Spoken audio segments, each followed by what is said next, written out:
G'day guys, my name's Will and welcome aboard the Savannahlander. I'm one of the drivers and I'm here to give you a little introduction on a few things that you guys need to know to help make your trip more enjoyable. Guys, one of the first things I want to talk to you about is moving through the train. We certainly don't expect you to stay seated for the entire time. Now if you want to get up and you want to move around, more than welcome, but we do recommend going slow and steady. Also, make use of these little handles that are in the corners of the seats as you make your way down the aisle. That's going to stop you from falling over and ending up on someone else's lap. Now guys, the Savannahlander is mostly made up of 2 units. Sometimes we've got 3. We don't expect you to stay in one car the entire time. You can move through the train, you can go and check out other cars.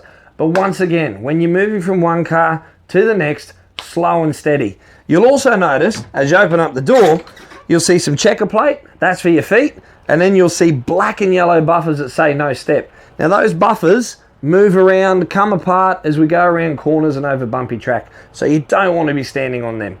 Step over them and head on down to the next car.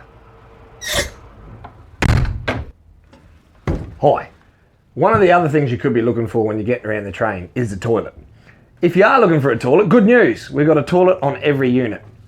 Now our toilets are pretty flash. They're retention tank toilets, state of the art, they do everything they're supposed to do.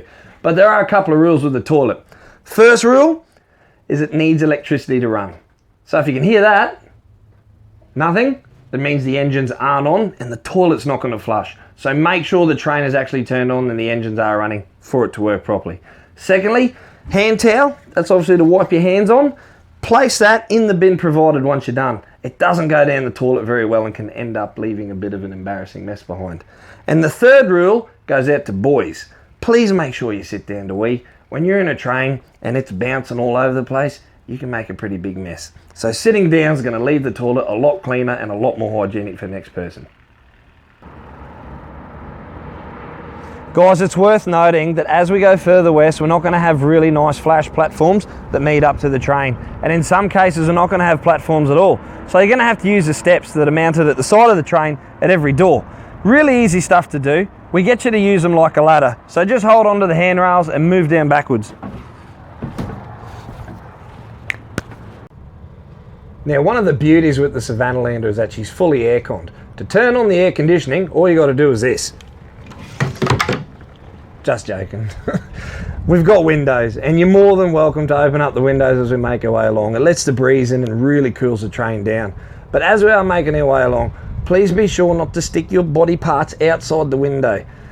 There's the overhanging tree branches and there's signposts and there's all sorts of things. We really don't want you getting damaged or hurt as we move along. So everything inside and you'll be fine.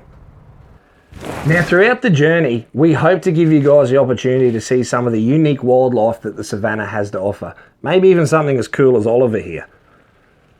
But the reality of it is that we're heading into the wilds of the Savannah and we can't guarantee what we're going to see, when we're going to see it, or even if we're going to see it.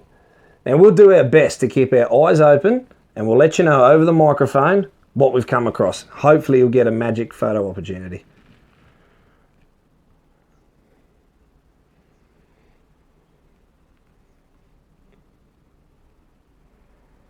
Shot. At the Savannahlander, passenger safety is our #1 priority, and the drivers have been trained to deal with a whole bunch of different emergency situations. So in the very unlikely event of an emergency, listen to your drivers, they'll sort you out and remain calm.